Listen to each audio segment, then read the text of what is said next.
भगवान के स्मरण से जीव का भव बंधन छूट जाता है। भगवान का निरंतर स्मरण हो, भगवान हमारे हृदय में विराजमान हो, इसका उपाय क्या है?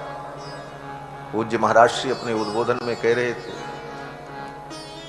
कि हृदय भवन प्रभु तोरा, जहां आए बसे बहुचोरा।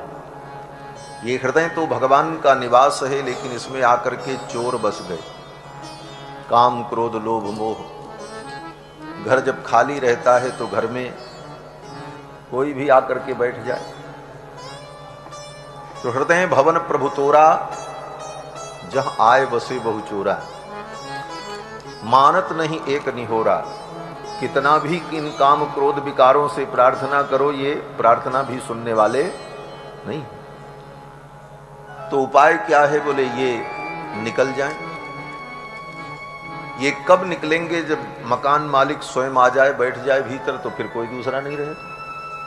तो भगवान हमारे हृदय में आकर के बैठे, इसका उपाय क्या है? तो वेदव्यास जी कहते हैं कि प्रविशति हृदय तेषाम भक्ति सूत्रोपनद्ध शुश्रूषुभिस्तत्क्षणात्। भगवान की इन कथाओं को बार बार हम सुनते रहें, भगवान का हम स्मरण करते रहें, तो इन कथाओं के श्रवण मात्र से भगवान हमारे हृदय में विराजमान हो जाते हैं। और भगवान के विराजमान होने पर जो विकार हैं, वे विकार अपने आप दूर हो जाते हैं।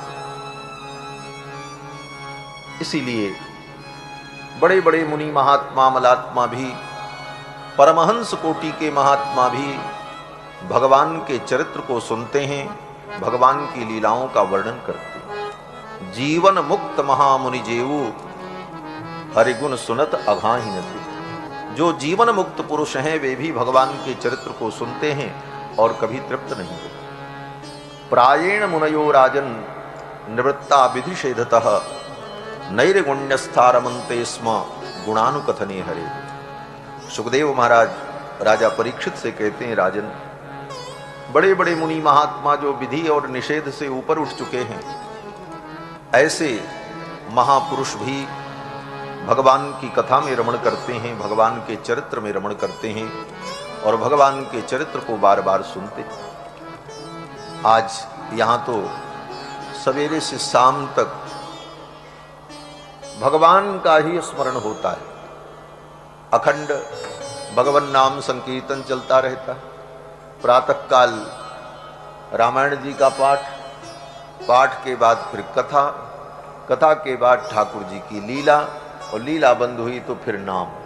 नाम रूप लीला धाम सबका एक साथ अनुभव यहाँ आप सभी लोग प्राप्त कर रहे हैं। प्रातःकालीन सत्र में रामायण जी का पाठ हुआ और बड़े भाव से राम जी के मंगलमय विवाह के प्रसंगों को आप सभी लोगों ने श्रवण किया।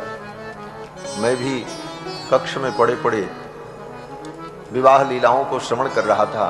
भक्त लोग बड़े प्रेम से, उत्साह से भगवान की विवाह लीला का अनुभव कर रहे थे। सच पूछो तो विवाह लीला तो राम जी की ही। कृष्णावतार में भगवान के बहुत विवाह हुए, 16,108 विवाह हुए, थोक भाव में, फुटकर नहीं। 8 विवाह तो फुटकर हुए महाराज।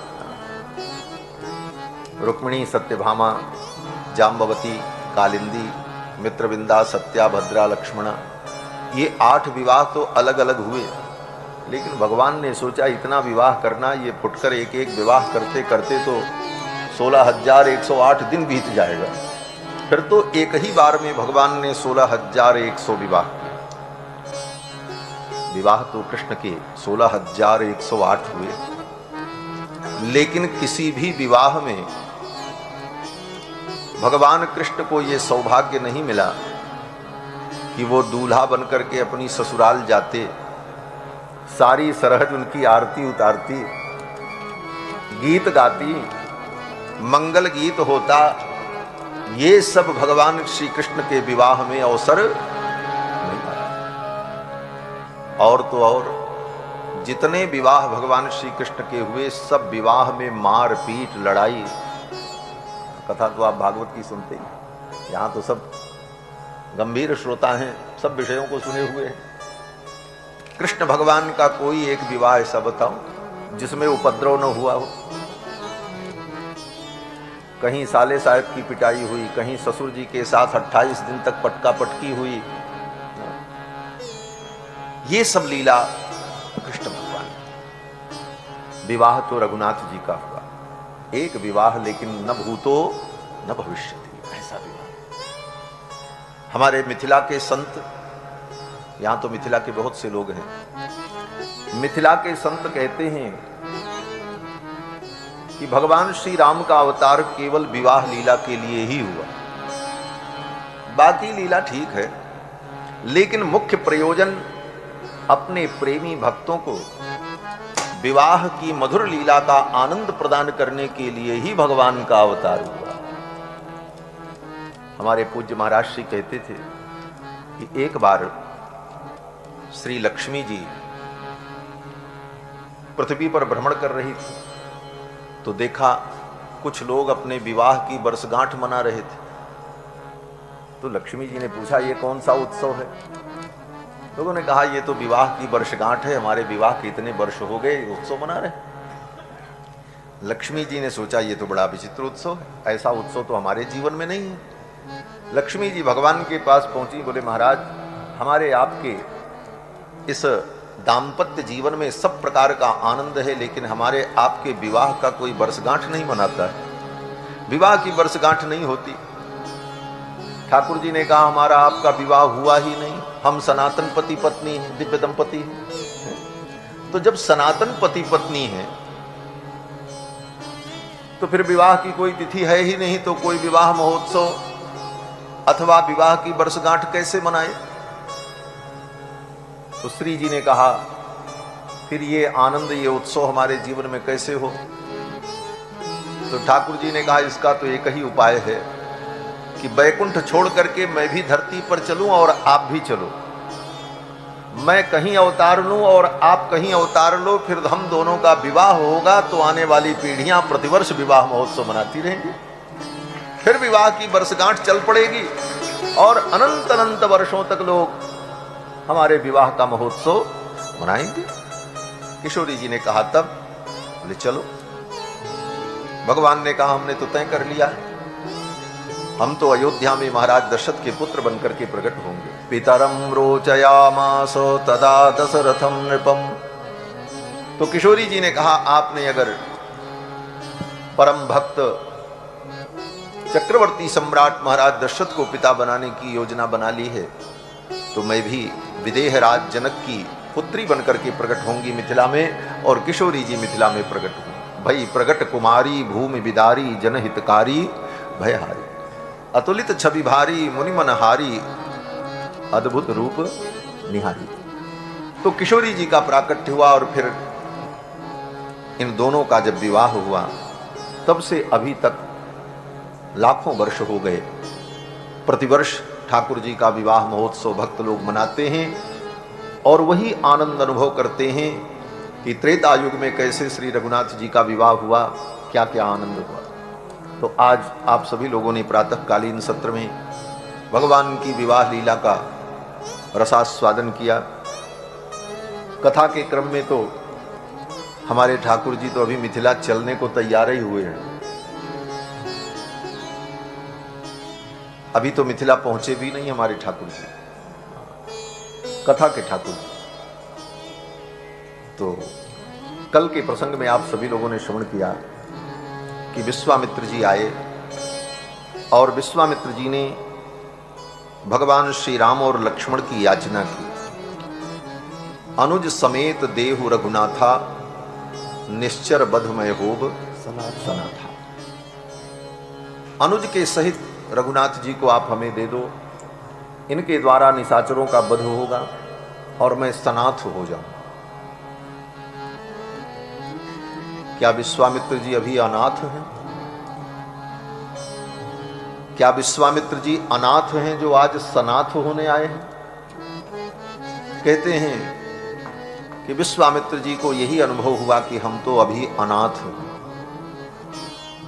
बोले, अनाथ तो वो होता है जो दीनहीन मलिन जिसका कोई आश्रय नहीं, जिसका कोई रक्षक नहीं, जिसका कोई अभिभावक नहीं, वो अनाथ होता है। विश्वामित्र जी जैसे महर्षि अनाथ। तो संतों ने कहा कि अनाथ भी दो प्रकार के होते हैं।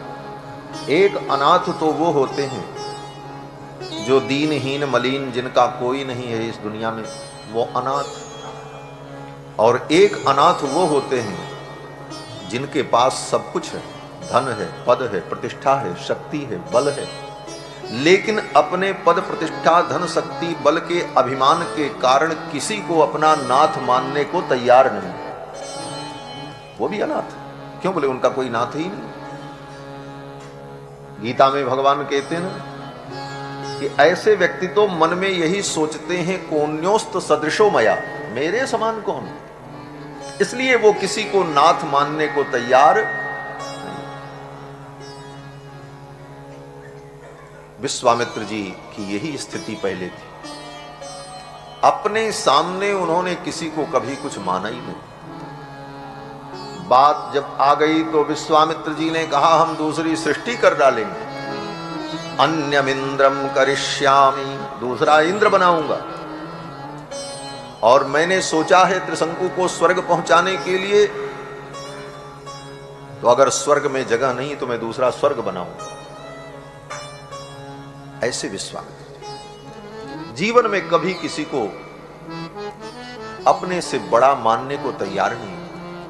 लेकिन जीवन में एक दिन ये स्थिति आती है कि व्यक्ति को यह अनुभव होता है हमारा भी कोई नाथ हो, कहीं तो मेरा मस्तक झुके, जहां हम विनम्र होकर अपनी बुद्धि का भी समर्पण कर दें, जहां जाकर हमारी बुद्धि, मन, चित्त, अहंकार, अधिकार सब कुछ समर्पित हो जाए।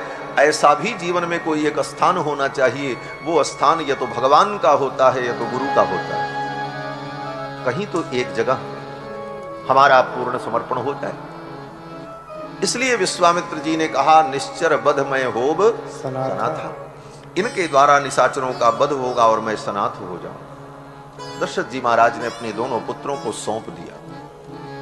मेरे प्राणनाथ सुत दो, तुम मुनि पिता आन नहीं। हे मुनिवर, आप ही इनके पिता हो, अब मैं आपको सौंप रहा हूं। दशरथ जी महाराज ये भी कह सकते थे आप इनके गुरु हो, आप इनके रक्षक हो, आप इनके अभिभावक हो, आप इनके स्वामी हो। लेकिन दशरथ जी ने कहा तुम मुनि पिता, आप ही इनके पिता हो, मैं आपको सौंप रहा हूं, आज से आप इनके पिता। क्यों? बोले जब वशिष्ठ जी ने बताया कि ये विश्वामित्र जी आए हैं, पुत्रों को लेकर के जाएंगे और उधर से विवाह करा करके बहू के सहित लेकर के आएंगे, तो दशरथ जी को बड़ी प्रसन्नता हुई। दशरथ जी ने मन में सोचा विवाह में पिता की भी आवश्यकता पड़ती है और किसी कारण से मुझे पहुंचने में कहीं विलंब हुआ तो मेरे पुत्र का विवाह रुकने न पाए। दशरथ जी महाराज ने कहा आप ही पिता बनकर के खड़े हो जाना और मेरे बालकों का विवाह कर, तुम मुनि पिता आन नहीं को, आप ही इनके पिता बन जाना। जहां पिता की भूमिका होगी उसका आप निर्वाह कर लेना, मेरी प्रतीक्षा मत करना अगर मुझे पहुंचने में विलंब हो, क्योंकि मेरे पुत्रों का विवाह हो जाए, इस सुख को मैं देख लूं, आनंद प्राप्त कर लूं। विश्वामित्र जी महाराज राम लक्ष्मण को लेकर के अयोध्या से चल पड़े। विश्वामित्र जी को लगा मुझे महानिधि मिल गई। श्याम गौर सुंदर दो भाई, विश्वामित्र महानिधि पाई। श्याम गौर सुंदर दो भाई, श्याम गौर सुंदर दो भाई, विश्वामित्र महानिधि पाई, विश्वामित्र महानिधि पाई। प्रभु ब्रह्मण देव में जाना, प्रभु ब्रह्मण देव में जाना, मोहिनी पिता तजो भगवाना, मोहिनी पिता तजो भगवाना। श्याम गौर सुंदर दो भाई, श्याम श्याम गौर सुंदर दो भाई, श्याम गौर सुंदर। विश्वामित्र जी को लगा मुझे महानिधि मिल गई। वास्तव में भगवान ही महान निधि, इनसे बड़ी निधि और कुछ हो नहीं सकती। वेदों ने स्तुति की तो कहा निधि नाम त्वा निधिपतिम हवामहे, निधि नाम त्वा निधिपतिम। निधि के भी जो निधि हैं, महानिधि हैं, वो कौन है? वे भगवान। और भगवान की विशेषता क्या? विश्वामित्र जी कहते हैं ब्रह्मण्य देव मैं जाना, आज मैं जान गया ये ब्रह्मण्य देव है। ब्रह्मण्य देव का मतलब बोले जो ब्राह्मण को अपना देवता मानते हैं वो ब्रह्मण्य देव है। परमात्मा का यह एक विशेष लक्षण है हमारे शास्त्र में। परमात्मा कौन? बोले जो ब्राह्मण को अपना देवता माने वो परमात्मा। नमो ब्रह्मण्य देवाय गो ब्राह्मण हिताय च जगद्धिताय कृष्णाय गोविंदाय। विश्वामित्र जी ने अनुभव किया ये ब्रह्मण्य देव है। ब्रह्मण्य देव इसलिए हैं कि मुझ ब्राह्मण पर करुणा करने के लिए अपने पिता को, अपने राज सुख को, अपने महल के सुख को त्याग कर मेरे साथ चलने को तैयार हो गए। इससे यह सिद्ध होता है कि ये ब्रह्मण्य देव है। विश्वामित्र जी भगवान को लेकर के चले। राम जी जब अयोध्या से चलते हैं तो तदा कुशिक पुत्रम तु धनुष्पाणी स्वलंकृतौ बद्ध गोधांगुलित्राणौ खंगवन्तौ महाद्युति। अयोध्या से रघुनाथ जी चले तो इनकी झांकी कैसी है? महर्षि वाल्मीकि वर्णन करते हैं सुंदर पीतांबर धारण किए हुए, ऊपर बगलबंदी धारण किए हुए, गले में अनेक प्रकार के आभूषण पदिक, कानों में कुंडल, मस्तक पर मुकुट, कंधे पर धनुष, पीठ पर अक्षय तूणीर, बद्ध गोधांगुलित त्राणौ, और अपनी उंगलियों में राम जी ने गोधा के चर्म के बने हुए त्राण को, कवच को धारण कर रखा है। बद्ध गोधांगुलित त्राणौ। गोधा नाम का एक जीव होता है जिसको गोह कहते हैं, छिपकली जैसा होता है बड़ा बड़ा। उसके चमड़े का दस्ताना बनाया जाता है और क्षत्रिय लोग, योद्धा लोग उस गोधा के चमड़े के बने हुए दस्ताने को हाथ में पहनते कि युद्ध करते समय उंगलियों पर कहीं विरोधी की, शत्रु की तलवार लग जाए तो उंगलियां कटने न पाए, इसलिए हाथ के पंजे की सुरक्षा के लिए गोधांगुलित त्राण धारण किया जाता। राम लक्ष्मण दोनों भाइयों ने बद्ध गोधांगुलित त्राणौ खंगवन्तौ महाद्युति, गोधांगुलित त्राण को धारण करके और कमर में तलवार लिए हुए रघुनाथ जी केवल धनुष बाण नहीं धारण करते, धनुष बाण के साथ साथ भी उनका नंदक खड्ग उनके साथ रहता है। भगवान के जितने आयुध हैं उनके अलग अलग नाम हैं। भगवान का जो चक्र है उसका नाम है सुदर्शन, भगवान का जो शंख है उसका नाम है पांचजन्य, भगवान का जो धनुष है उसका नाम है शारंग, भगवान का जो खड्ग है, तलवार है, उसका नाम है नंदक, और भगवान की जो गदा है उसका नाम है कौमोदकी। ये 5 भगवान के प्रमुख आयुध हैं। पंचायुधी सदा बिभ्रन, इन 5 आयुधों को भगवान सदा धारण करते हैं। और रामावतार में धनुष बाण और कमर में नंदक खड्ग ये प्रत्यक्ष दिखाई पड़ता है। बाकी आयुध सूक्ष्म रूप से भगवान के कर कमल में ही विराजमान रहते। हमारे आचार्यों ने तो यहां तक वर्णन किया कि भगवान जब अपने बाण से रघुनाथ जी किसी दुष्ट का संहार करते हैं तो बाण की नोक में आकर के भगवान सुदर्शन चक्रराज भगवान के संकल्प से प्रविष्ट हो जाते हैं। भगवान, क्योंकि संहार शक्ति भगवान के चक्र में विद्यमान है। भगवान अगर नरसिंह रूप धारण करते हैं और अपने नख से हिरण्यकश्यपु के वक्षस्थल को विदीर्ण करते हैं, तो उस समय भगवान का चक्र जो है भगवान नरसिंह के नख में आकर के बैठ जाता है। इसु नख परशु मुख व्यापिनीम तद विभूत्याम। वही भगवान जब परशुराम बनते हैं तो उनका जो चक्र है वो उस फरसे की धार में आकर के बैठ जाता है, क्योंकि संहार शक्ति जो है भगवान की वो तो चक्रराज है, और बिना चक्रराज के संबंध के संसार चक्र से मुक्ति कैसे मिले। इसलिए भगवान के जितने आयुध हैं ये सब हर अवतार में सूक्ष्म रूप से भगवान के स्वरूप में विद्यमान है। भगवान खंगवंतो महाद्युति, भगवान श्री रघुनंदन कुमार लक्ष्मण विश्वामित्र जी के पीछे पीछे चल पड़े। अयोध्या से पूर्व दिशा की ओर चले, सरयू जी के किनारे किनारे। 6 कोस की यात्रा पहले दिन संपन्न हुई। अध्यर्धयोजनम गत्वा सरज्वा दक्षिणे तटे। 6 कोस की यात्रा सरयू जी के दक्षिण तट पर पैदल विश्वामित्र जी ने पूर्ण की, साथ में राम लक्ष्मण दोनों भाई पीछे पीछे। 6 कोस की यात्रा जब पूर्ण हुई, सायंकाल की वेला हो गई, सूर्यास्त होने वाला। आगे फिर अब जाने लायक था नहीं, वहीं विश्राम करना था। तो विश्वामित्र जी ने सोचा अब यहीं हम लोग विश्राम करें। उस समय विश्वामित्र जी के मन में एक भाव आया, भगवान तो हमको मिल गए, लेकिन भगवान से हमारा कोई संबंध अभी दृढ़ नहीं हुआ।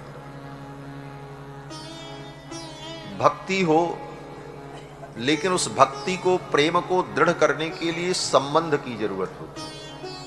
भगवान से एक कोई संबंध दृढ़ करके उस भाव से भगवान को भजो, जो आपको प्रिय लगे।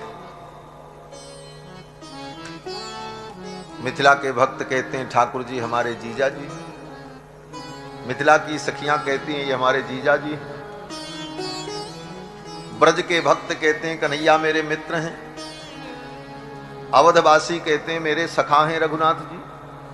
कोई संबंध भगवान से हो और उस संबंध को मन में रखकर उस भावना से भगवान का चिंतन और भजन। विश्वामित्र जी ने सोचा भगवान तो हमको मिल गए, लेकिन इनसे हमारा भी कोई संबंध दृढ़ नहीं हुआ। इनसे क्या संबंध हमारा हो? विश्वामित्र जी ने सोचा मैं इनको अपना बेटा बना लूं। विश्वामित्र जी ने सोचा ये तो पहले से ही दशरथ जी के बेटा बने हुए हैं, अब हम इनको क्या बेटा बनावें अपना, तो मैं इनका बेटा बन जाऊं। बोले ये भी संभव नहीं है, ये 12 वर्ष के और हम हजारों वर्ष के वृद्ध, हम इनको बाबूजी कहें ये भी अच्छा नहीं लगेगा। विश्वामित्र जी ने सोचा क्या संबंध बनाऊं। विश्वामित्र जी ने सोचा इनको गुरु बना लूं। फिर विश्वामित्र जी ने सोचा नहीं नहीं, शास्त्र की मर्यादा के अनुसार ये हमारे गुरु भी नहीं हो सकते। यद्यपि भगवान जगत गुरु हैं, जगत गुरुम च शाश्वतम तुरीयमेव केवलम, लेकिन लोक लीला में भगवान क्षत्रिय कुल में प्रकट हैं और विश्वामित्र जी ब्रह्मर्षि हैं। विश्वामित्र जी ने कहा एक ब्राह्मण का एक क्षत्रिय गुरु कैसे हो सकता है, ये भी मर्यादा नहीं बन पाएगी। तब विश्वामित्र जी ने सोचा एक संबंध बढ़िया है। बोले क्या? मैं इनका गुरु बन जाऊं, इनको अपना चेला बना लूं। विश्वामित्र जी ने सोचा ये संबंध ठीक है, मैं इनका गुरु बन जाऊं और इनको मैं अपना शिष्य बना लूं, हमारा इनका गुरु शिष्य संबंध हो जाए। और आप तो जानते हो ये साधु महात्मा लोग चेला बनाने में बहुत आगे रहते हैं। कोई बढ़िया आदमी मिल जाए चेला बना लो, काम आएगा। हाँ? लेकिन संसार के जितने चेले हैं महाराज सब झमेले ही। चेला भी बनाना है तो ठाकुर जी को अपना चेला बना लो महाराज, भगवान आपके शिष्य हो जाएंगे तो आपका गुरुत्व भी सार्थक हो जाएगा। विश्वामित्र जी ने राम जी को अपना शिष्य बनाने की ठान ली और विश्वामित्र जी ने कहा, राम जाओ सरयू जी में आचमन करके प्रोक्षण करके जल्दी से आओ, मैं तुमको मंत्र देना चाहता हूं और अभी मंत्र देना चाहता हूं, इसी समय। ऐसा गुरु कहां मिलेगा महाराज? स्वयं गुरु कहे कि आओ मैं तुमको मंत्र देना चाहता हूं। इससे यह सिद्ध होता है कि शिष्य की पात्रता कितनी उत्कृष्ट कोटि की। विश्वामित्र जी ने कहा, रामेति मधुराम वाणीम विश्वामित्रोभ्यभाषत।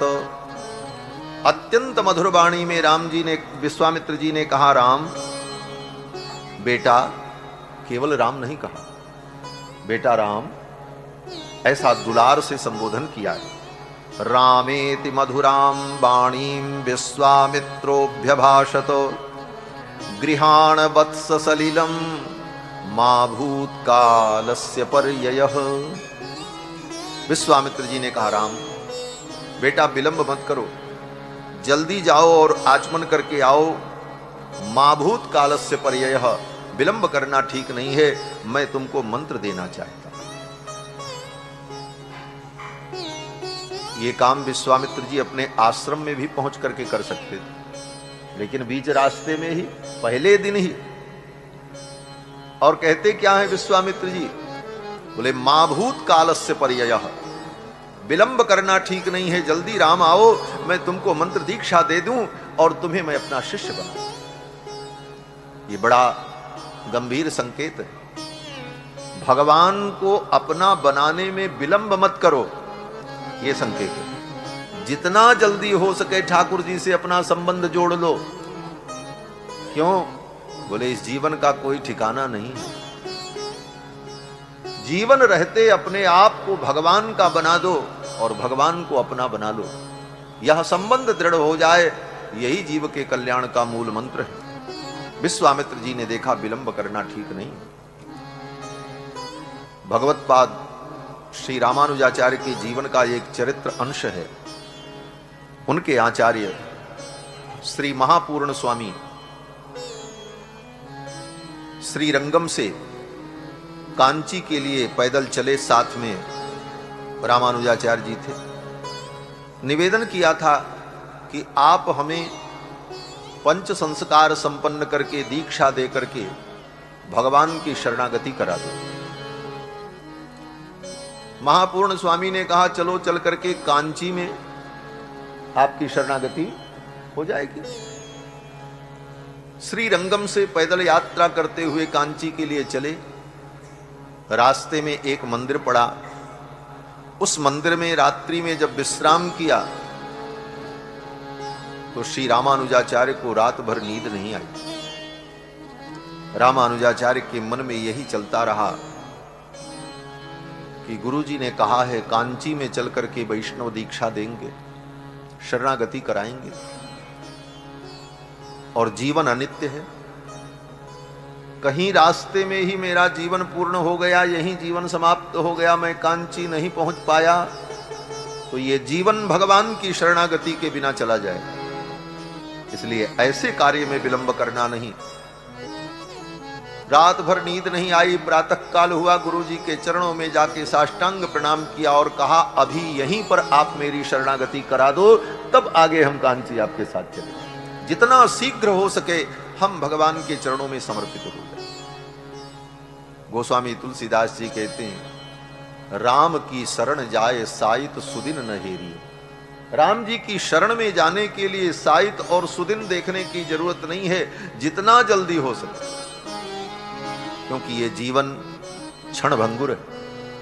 क्षण भंगुर जीवन की कलिका, कल रात को प्रात खिली न खिली। ये जीवन अनित्य है। इसकी अनित्यता को जानकर जितना शीघ्र हो सके भगवान की शरणागति कर लेनी चाहिए। विश्वामित्र जी ने कहा, राम मैं तुम्हें मंत्र देना चाहता हूं। दिया मंत्र महाराज। विश्वामित्र जी ने बला अतिबला नाम की विद्या प्रदान की। मंत्र ग्रामम गृहाण त्वं बलाम अतिबलाम तथा।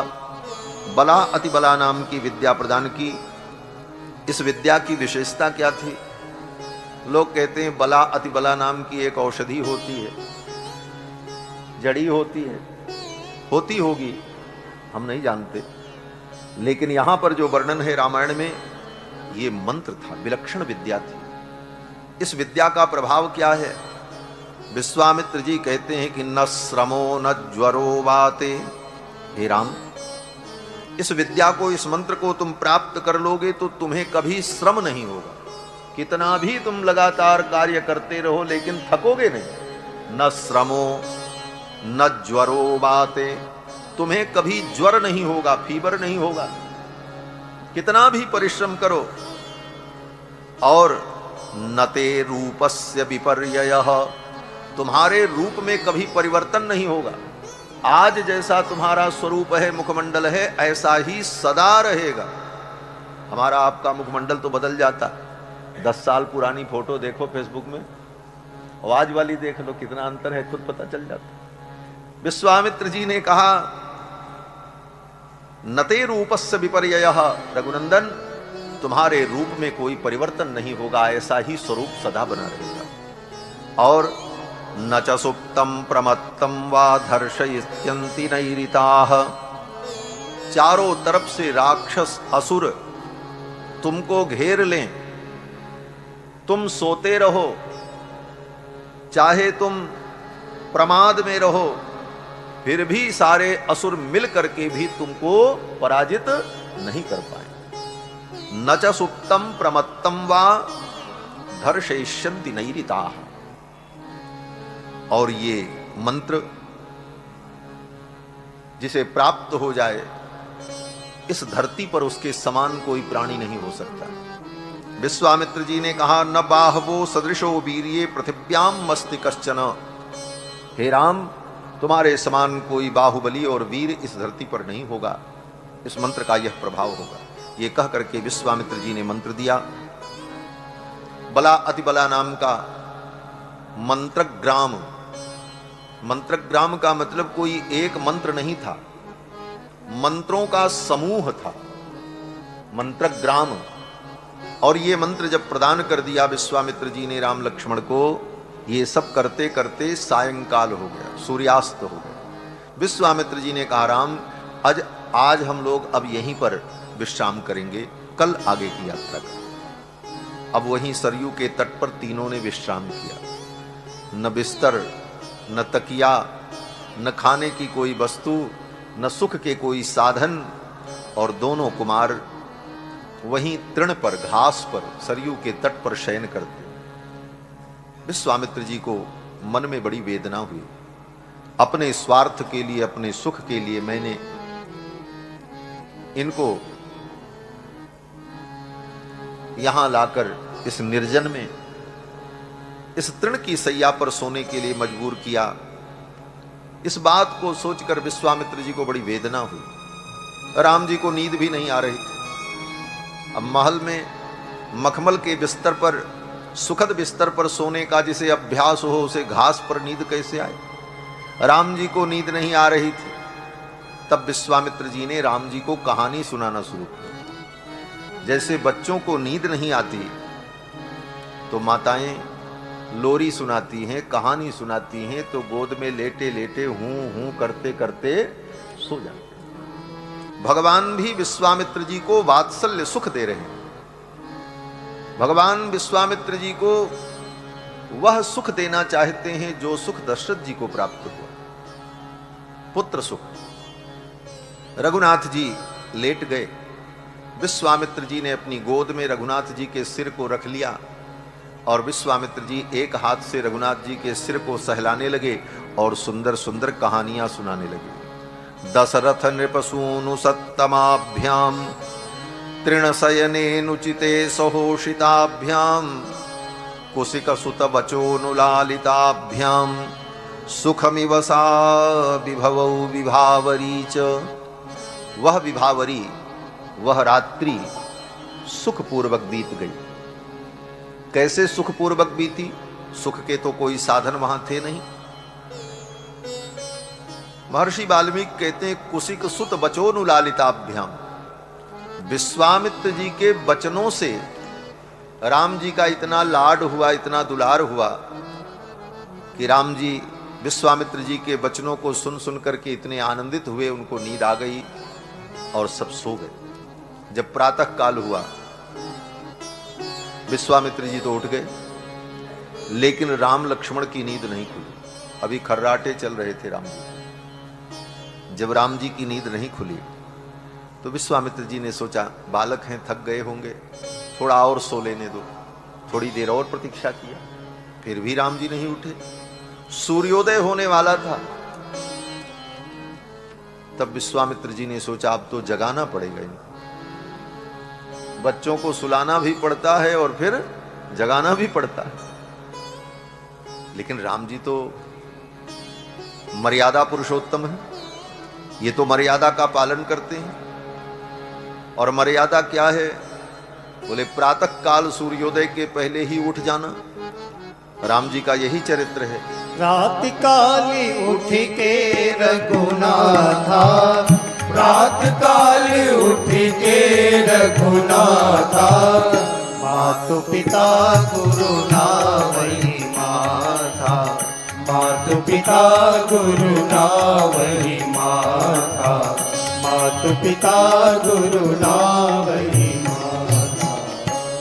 राम जी तो प्रातः काल उठ जाते हैं और माता पिता गुरु के चरणों में प्रणाम करते हैं। लेकिन आज राम जी अभी नहीं उठे, प्रातः काल हो गया। क्यों नहीं उठे? हमारे आचार्य जन संत जन कहते हैं, देखो जब अयोध्या विश्वामित्र जी आए थे राम जी को लेने के लिए, तो दशरथ जी ने एक बात कही थी। विश्वामित्र जी ने जब कहा कि राम को मुझे दे दो, तो दशरथ जी ने बहाना किया। क्या बहाना किया? दशरथ जी ने कहा गुरुदेव ये मेरे बालक जो राम हैं, ये अभी बालक है।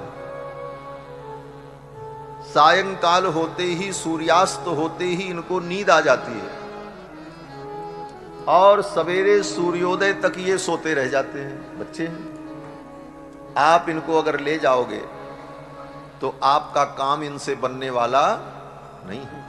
क्यों? बोले रात में जब राक्षस आएंगे, असुर आएंगे, तो राम जी तो सोते रह जाएंगे, तो आपका काम नहीं होगा, क्योंकि मेरे राम तो राजीव लोचन है। दशरथ जी ने यही कहा था कि ऊन षोडश वर्षों में रामो राजीव लोचन। ऊन 16 वर्षों में रामो राजीव लोचन। मेरे राम अभी 16 वर्ष के भी नहीं हैं और ये राजीव लोचन। राजीव माने कमल, कमल के समान इनके नेत्र, कमल के समान नेत्र हैं। इसका मतलब बोले कमल की जो विशेषता है वो रघुनंदन के नेत्रों की विशेषता है। कमल की विशेषता क्या है? बोले सायंकाल जब सूर्यास्त होता है तो कमल बंद हो जाता है। एक ही कमल पुष्प कई दिनों तक खिलता है, सूर्यास्त होने पर बंद हो जाता है।